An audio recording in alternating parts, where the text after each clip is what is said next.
Southeast Asia and Japan since 25 years, and the company exists there since 14 years. We are nearly 40 people. We are not a big office. We do very different projects, from hospitality to retail to residential, working spaces. Chúng tôi có một văn phòng chính ở Ý và một văn phòng nữa ở Trung Quốc, và chúng tôi làm rất là nhiều công trình từ Đông Nam Á tới Nhật Bản và Trung Quốc. Chúng tôi đã hình thành công ty được 14 năm rồi, và cái quy mô thì không lớn, tầm 40 người thôi. If you look at the title, there is everything inside of our nature and our strategy. Let's say that that's the third time I come in this country this year. I hope really we will start doing projects here. This is, I felt in love with this country, with the people, with the family of Mr. Tong, which is a very interesting representative of your country. In that title there is everything of our strategy. The sense of place, where what the Romans, they called the genius loci in Latin, in the old Italian language. The sense of place is driving our work, meaning that we strongly believe that each place has already a genius inside, something that tells a story and drive our work. And talking about a place, I mean a place, excuse me. Tôi muốn nói một chút về I will get used. Tôi muốn nói một chút về cái tựa đề của cái project lần này. Thì cái phần đầu tiên là sense of place, thì ở trong tiếng Latin được gọi là genius loci, thì có nghĩa là về cái cảm giác mà một cái không gian mang lại. The sense of place is already telling to the architect. The place is already telling to the architect something about the story, the direction that he should take. And when I talk about place, I can say obviously a location, a country, but the place to me can be also the dreams of a single client, his strategy, his thinking. That's a place for me. Or it can be a brand. If I design something for a fashion brand, it's the story of that brand. So my place, the place that is telling me the story, in that case is the brand. Or it is a mix of everything. I mean, the brand is from Vietnam and the client is from whatever, the United States, and he has a specific culture, etc., etc., etc. So the first thing in the title is really the sense of place. Đối với tôi thì mỗi cái nơi chốn trước khi mà nó được hình thành nên một công trình kiến trúc thì bản thân nó đã là một phần của kiến trúc rồi, và không những là một nơi chốn mà tôi cũng xem khách hàng của mình, những cái thương hiệu mà tôi làm việc chung, và tôi cố gắng có một cái cuộc đối thoại cũng như là một cái câu chuyện giữa tôi và họ. So in our design, I always say that we are story listeners before being storytellers.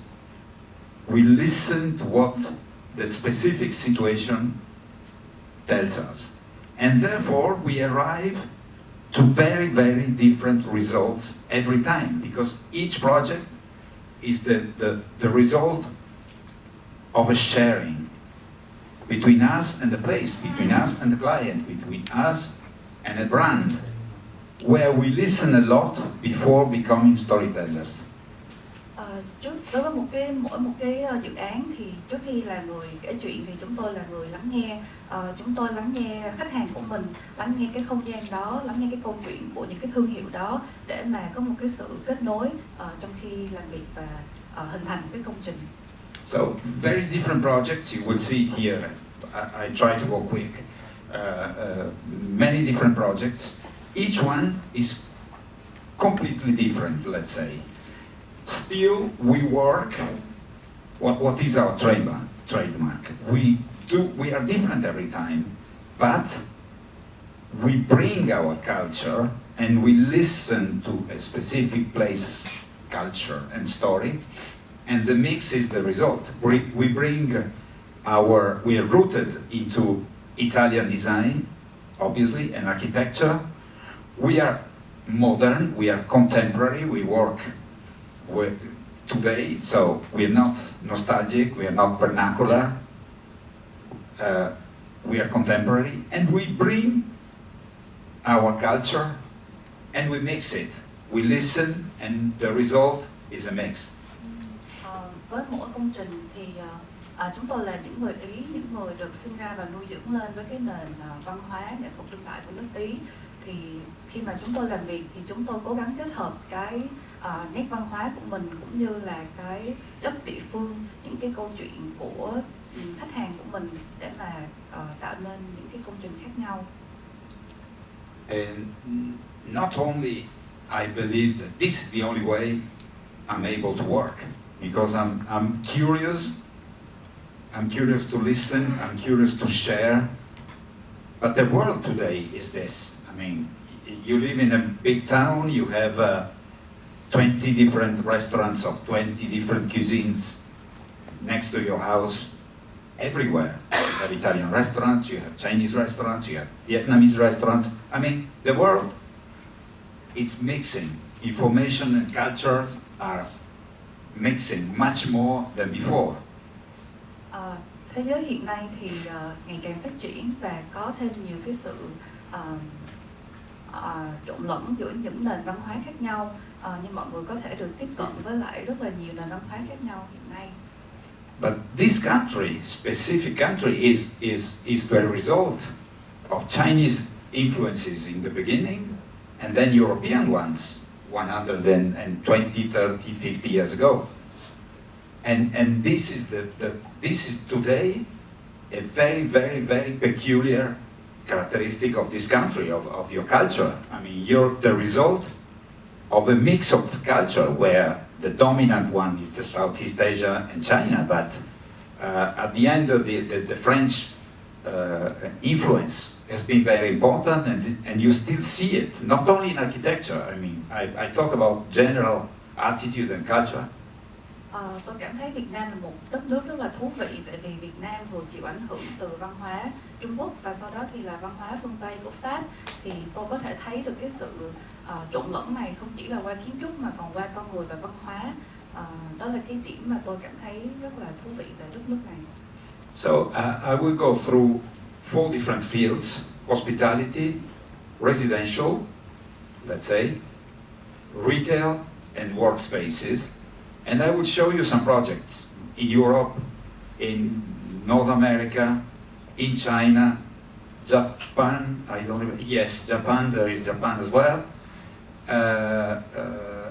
And I will tell you what was the driver, the cultural driver of each project.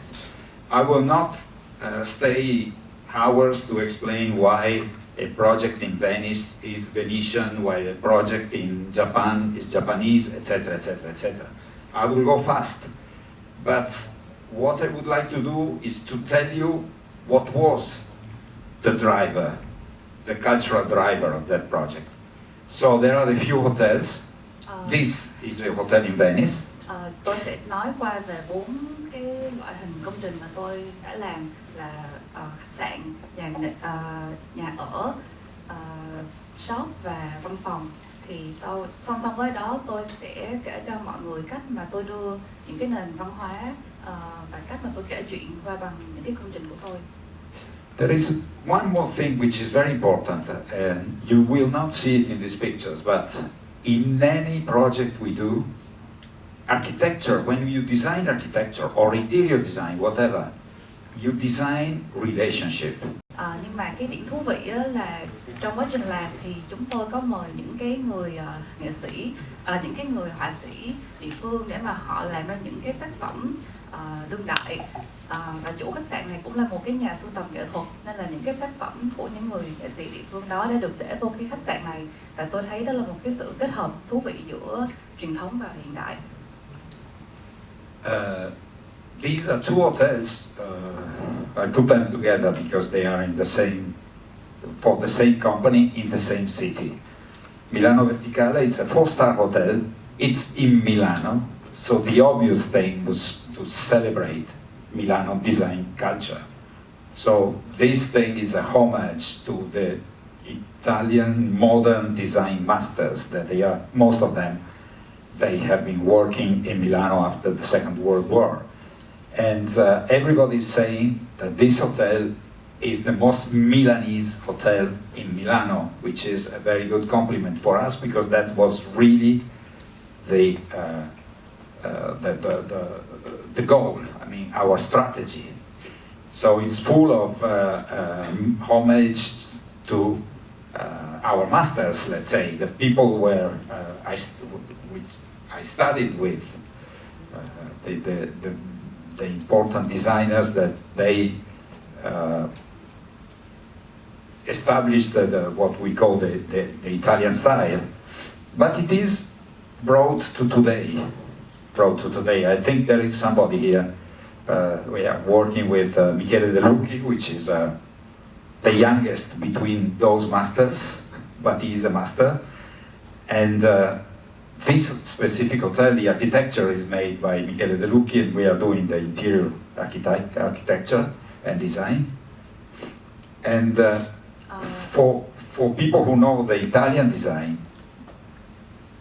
they will understand why this is deeply Milanese. Cái khách sạn tiếp theo mà tôi muốn chia sẻ cho mọi người là một cái khách sạn ở Milan. Thì cái khách sạn này được mọi người nói là nhìn nó rất là Milanese, có nghĩa là nó mang đậm cái tinh thần Milan. Và Milan là một cái thành phố mà sau Thế chiến thứ hai thì rất là mạnh trong nghệ thuật đương đại.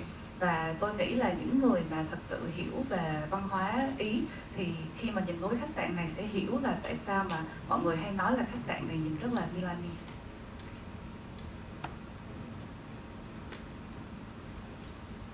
This is Paris, a completely different location.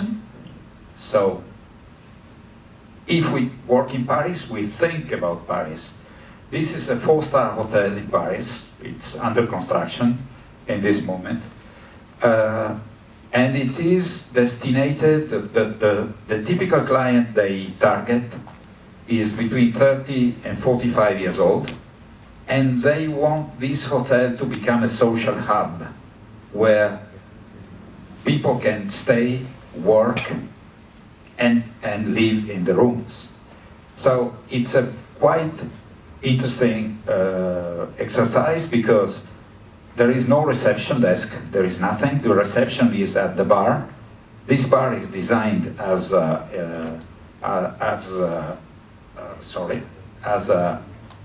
say, the inspiration is a typical Parisian bistro.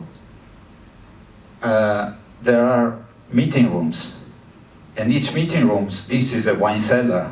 It is a meeting rooms, but it is designed by something. The design codes are talking about something which is everything but a meeting room. Cái khách sạn tiếp theo là khách sạn Urban Hive ở Paris. Thì cái khách sạn này, cái người client muốn biến nó thành một cái nơi gặp gỡ cộng đồng để mọi người trao đổi, làm việc và sinh hoạt. Thì ở cái phần sảnh khách sạn tôi đã không có thiết kế nó như một cái phần lobby, một cái reception bình thường, mà tôi đã biến thành một cái quầy bar, và nó được thiết kế theo cái phong cách như là một cái bistro ở Paris. Và cái phòng họp thì không phải là một cái không gian phòng họp thông thường, mà là được thiết kế như một cái quán rượu cho mọi người có một cái trải nghiệm khác khi mà ở đây. The room is, to me, it's really talking a lot about Paris. Moldings on the walls, off-white colors, the reminder of what we call a boiserie on the lower part, which is only painting. Về cái phòng ngủ thì tôi đã sử dụng những cái đặc điểm của Paris, ví dụ như là những cái chỉ tường ở trên tường hoặc là những cái khung tranh, thì mọi thứ đều được làm cho tôi nhớ tới cái thành phố này. And we crossed 2 or 3 oceans, and we arrived at a project in Indonesia, a guest house in in the southern part of Java, in the mountains. Here we talked a lot with local craftsmanship. We understood that the village was famous for weaving rattan and bamboo, etc., etc. And we designed this guest house, really working, and also stone cutting was typical of this village. So we designed, if you look at that wall, the upper wall is a large-scale sort of weaving. They never did something like this, but we entered into the culture of the village, and we designed weaving at large scale, doing this type of wall. The funny thing of this project is that we find it completely Indonesian, let's say, while everybody there, including the client and his guests, they find it very Milanese and very Italian, which, I mean, to me is really strange. But still, it's an example of how much we enter into a culture, a specific place, a specific culture, interpreting the traditional architecture or the habits of that place, but still we bring our Italian imprinting. Cái công trình tiếp theo là một cái nhà nghỉ ở Java, Indonesia. Thì khi mà làm cái công trình này, chúng tôi đã gặp những cái người nghệ nhân thủ công ở đây để mà nghiên cứu cũng như là đưa những cái vật liệu truyền thống của Indo vào cái công trình này. Thì khi mà công trình hoàn thành á, thì có một cái điều thú vị là chúng tôi thì thấy là cái nhà nghỉ này nó rất là Indo, nó mang đậm cái phong cách Indonesia, nhưng mà cái khách hàng của chúng tôi và những cái người khách tới lưu trú ở đây thì đều nói là nhìn nó rất là Ý, nhìn nó rất là Milanese. And we go back to north of Italy in the mountains. It's a ski resort. It's the architecture is designed by Snohetta, famous office from Oslo in Norway, and we did the interior architecture and interior design. Again, here we brought a mountain spirit into a modern style. Công trình tiếp theo là một cái khu nghỉ dưỡng trượt tuyết. Cái công trình này thì cái phần kiến trúc được thiết kế bởi một cái công ty nổi tiếng của Oslo, ở Oslo, nhưng mà chúng tôi thì làm phần nội thất, và cái công trình này thì chúng tôi cũng muốn mang tới một cái phong cách hiện đại và trong một cái công trình mà xung quanh nó khá là truyền thống và kiểu gần gũi với thiên nhiên như vậy. Also here we worked a lot with local craftsmanship because there is a very interesting tradition about wool. They do wool with a very specific sheep of the Death Valley that exist only in that valley. Chúng tôi cũng làm việc với những cái người thợ thủ công ở nơi đây, vì nơi đây cái len của họ là một trong những cái điểm nổi bật đặc biệt của cái vùng này. And the interesting thing, talking about when we design relationships, is that this hotel is a 5-star hotel, but still the restaurant, for example, is a self-service restaurant. Cái công trình này tôi muốn nói tới cái sự kích hoạt những cái mối quan hệ trong những cái công trình kiến trúc, là cái khu nghỉ dưỡng này là một khu nghỉ dưỡng 5 sao, đạt chuẩn 5 sao, nhưng mà cái phần nhà hàng thì cũng vẫn là nhà hàng tự phục vụ. And this activates a lot of interesting situations and funny and nice situations because people is there. They send the kids to take their dishes, etc., etc. And these restaurants are super interesting for these reasons. Và cái nhà hàng này thì ở đây có những cái sự tương tác rất là thú vị giữa mọi người với nhau, giữa những cái người khách lưu trú tại đây, hoặc là cái không khí sinh hoạt giữa ba mẹ và con cái. 3 or 4 houses. This is a house in the same village and the same building of the little hotel that I showed before. It's a huge apartment on 3 floors in the very historical building. The owner of this apartment is a lady, and she is a contemporary and traditional art collector.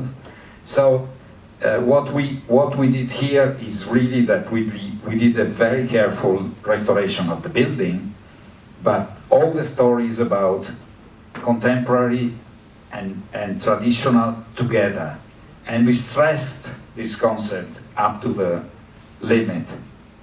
Công trình tiếp theo là một công trình nhà ở. Đây là một cái nhà 3 tầng nằm trong một cái khu vực được bao phủ bởi núi. Và cái tòa nhà này thì đã khá là cũ rồi.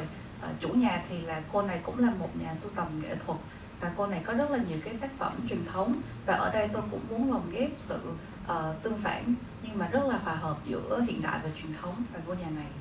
Here we worked with the client not only to design or choose every single furniture, but also to decide where the different paintings they were supposed to be and next to what. Khi mà chọn những cái tác phẩm để mà đặt vô căn nhà này thì tôi cũng đã tính toán và cân nhắc rất kỹ việc đặt những tác phẩm này nằm ở đâu, sao cho nó hợp lý và thể hiện được cái ý đồ của mình. And this, if you look at this thing, in this double height space, I insisted personally with the client to have the paintings on the roof. That changes completely the dynamic of this place. Như mọi người có thể thấy ở đây thì tôi đã gợi ý cho chủ nhà cái việc mà treo hẳn 2 bức tranh này lên cái phần mái nhà. Và tôi thấy đây cái ý tưởng này nó đã làm thay đổi cái không khí cũng như là cái cục diện của cái không gian này. If you're an European, you understand immediately where you are. They can make you blind, bring you inside this house.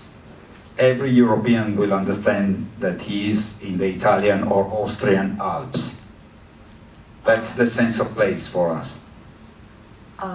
Cái ngôi nhà này nó rất là đậm chất Ý tới mức mà tôi nghĩ là nếu mà bỗng nhiên xuất hiện ở cái nơi đây thì mọi người cũng có thể nhận ra được đây là một cái ngôi nhà với cái thiết kế Ý. This one is another house in Italy in a sea beach resort, which is the typical resort for the Milanese people. It's 2 hours from Milan.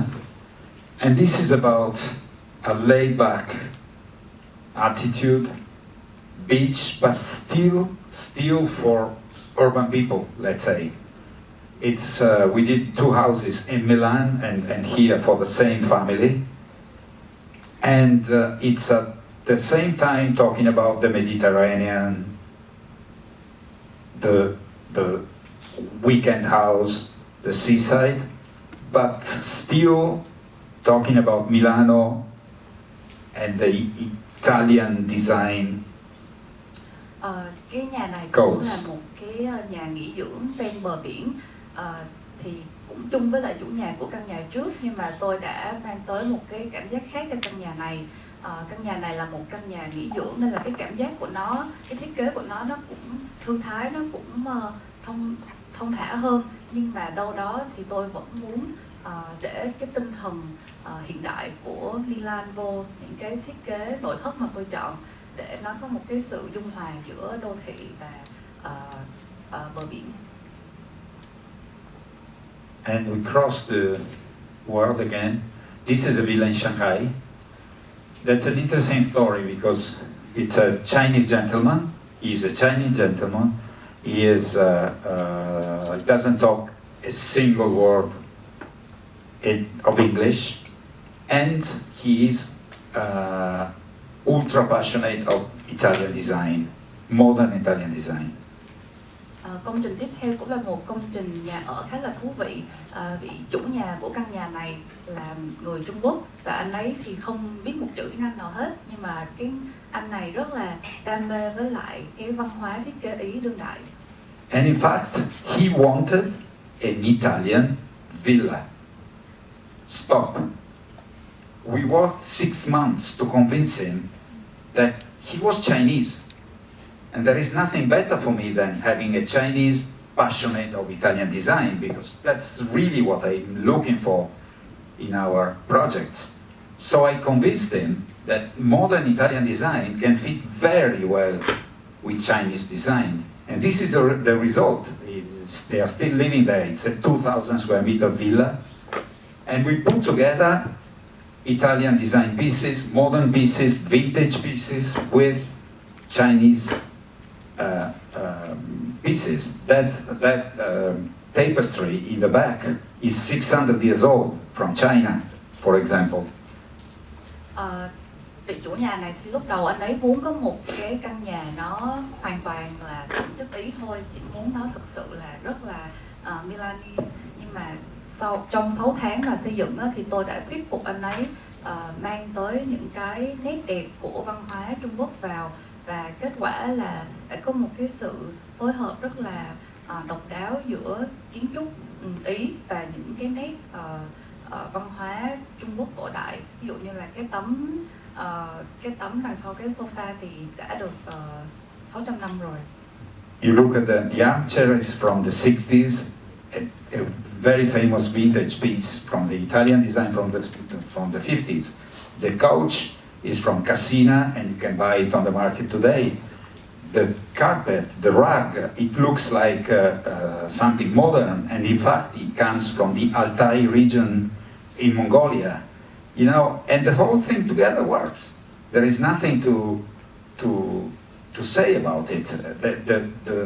The mix is winning, not a single culture itself. Và khi mà nhìn vô cái không gian này thì mọi người có thể thấy là những cái món đồ nội thất trong cái không gian này nó có thể được tới từ nhiều quốc gia khác nhau. Ví dụ như là cái tấm thảm thì từ Mông Cổ, hoặc là cái ghế thì là từ Ý, và những cái tác phẩm khác của Trung Quốc mà những cái tác phẩm cổ. Và tôi nghĩ là nhìn vô thì nó lại tưởng là vô lý, nhưng mà nó lại rất là hợp lý, và nó đã tạo nên một cái không gian rất là thú vị. And the very last project that's not been built because the client didn't get the land to do it. It's in Beijing, and it is a modern housing project, meaning I think they were like 30 apartments, 40 apartments. The idea was to redo the social life of a hutong, meaning a central courtyard, a public central courtyard with all the buildings around it. Not only when it's a prefabricated system, it was a study made on prefabrication. Cái công trình tiếp theo là một cái mô hình chung cư, nhưng mà rất tiếc là cái công trình này thì chưa có được xây dựng. Thì với cái công trình này tôi được lấy cảm hứng từ cái văn hóa Hutong của Trung Quốc, khi mà mọi người có một cái khu sinh hoạt chung ở giữa và sống xung quanh. So not only there was this typology of the Hutong, which was, I mean, the buildings are modern. Not only there was this, which was deeply Chinese and deeply Beijing style, but also in this rather minimalistic architecture, obviously we have been thinking at what the place was telling to us, and it's in my point of view, modern design, Chinese design codes. Với cái công trình này thì tôi đã lấy những cái cảm hứng của kiến trúc Trung Quốc, nhưng mà nó là những cái yếu tố hiện đại để mà mang vô cái ngôi nhà này, nên là nó có một cái sự rất là tinh giản, tối giản trong thiết kế. Then we go to retail. We did in the last 20 years a lot of stores for many different fashion brands, mainly at LVMH in France and the Tod's Group in Italy. But I want to show you here only one case history, which is a project we are working on since 15 years, 14 years. Tiếp theo là cái loại mô hình những cái shop bán lẻ, thì công ty chúng tôi làm cho rất là nhiều thương hiệu thời trang ở Pháp và Ý. Nhưng mà tôi muốn giới thiệu, hôm nay tôi muốn đặc biệt giới thiệu một cái công trình mà chúng tôi đã làm với cái thương hiệu này được 14-15 năm rồi. Delvaux is the oldest leather manufactured brand in the world. Delvaux là một thương hiệu sản xuất đồ da lâu đời nhất thế giới. They invented the women bag.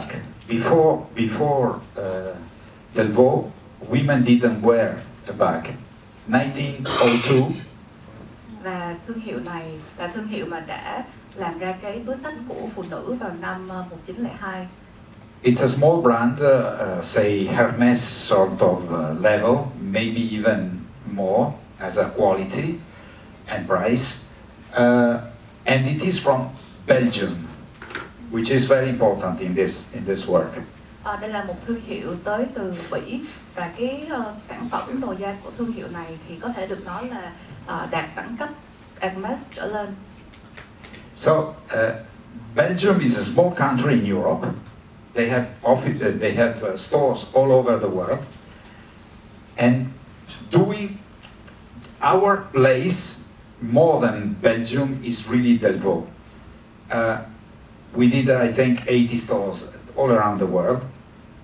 And what is the storytelling about Delvaux is that we are talking in every store of what does it mean being Belgian, first, and second, we are putting a homage to the city where we are.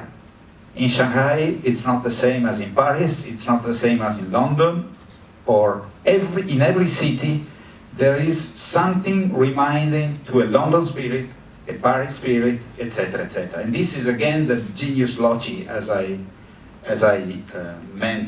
talked before.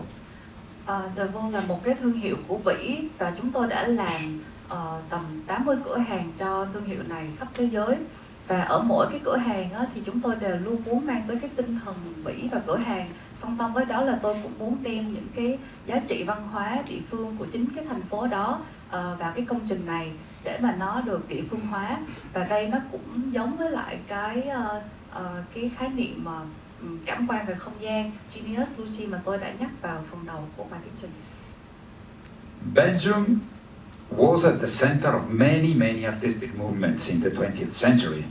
Art Nouveau, they're still in the same area, Holland and Belgium. And there is a specificity in Belgian culture, which is smile and self-mockery, let's say.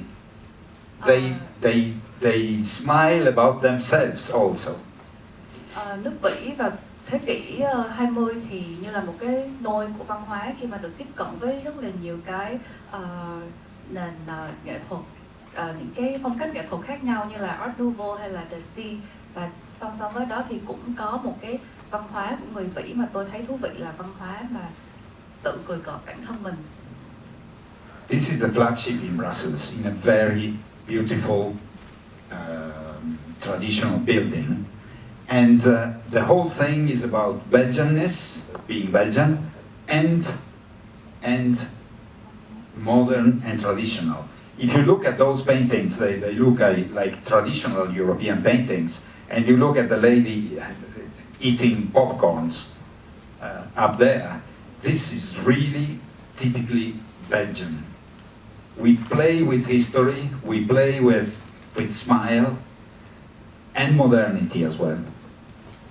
Với cái cửa hàng ở Brussels này thì chúng tôi đã thể hiện cái tinh thần mà tự giễu cợt của mình vào trong cái không gian cửa hàng bằng việc là treo một cái tranh mà nhìn ở trên thì có vẻ như rất là truyền thống, nhưng mà cái cô gái đó thì cầm bắp rang, thì nó là một cái sự kết hợp rất là thú vị và vui giữa truyền thống và hiện đại.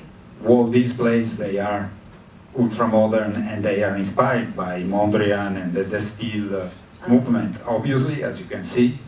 Như ở đây các bạn có thể thấy thì cái kệ của cái cửa hàng này thì cũng đã được truyền cảm hứng từ phong cách The Style hoặc là Mondrian. We go to Rome. This is Rome of the same brand. The attitude is the same. The store, the design is completely different, and it's very Roman somehow.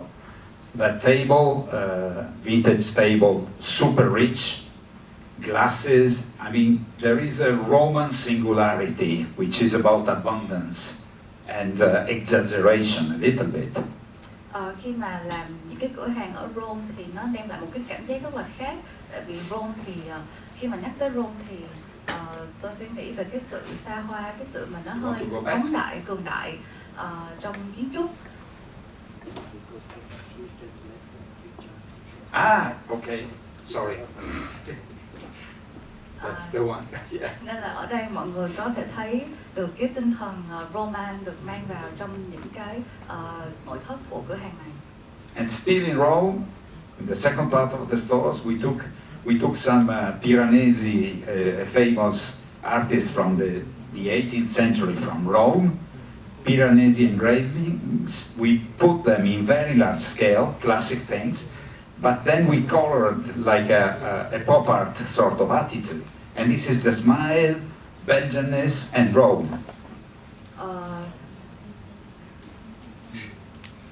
Sorry. I'm so stupid. Sorry.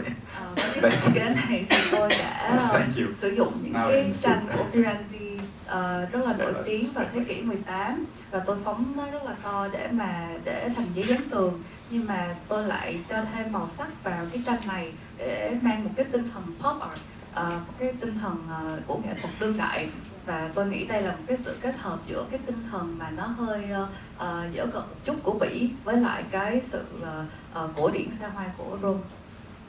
We go to Paris, same brand and same type of attitude. We found, I don't remember, 15, 20 very old doors from French palaces and castles. We restored them, we hang them on the wall and combine them with very minimalistic shelving, with very nice lighting in glass, etc., etc. And they are the background to display the product on the walls. Tiếp tới là những cái cửa hàng ở Paris, thì ở đây chúng tôi đã tìm thấy 23 cái cửa từ những cái lâu đài hoặc là cung điện cổ quanh nước Pháp và đặt nó vào cửa hàng như là một cái phông nền cho những cái sản phẩm, và cái cách bày trí thì rất là đơn giản thôi, nhưng mà sử dụng kính và sử dụng ánh sáng chuẩn để mà tôn lên những cái sản phẩm trong cửa hàng này. Look at that, the minimalistic shelving on the doors. We go to Beijing, same thing. Beijing, still Delvaux.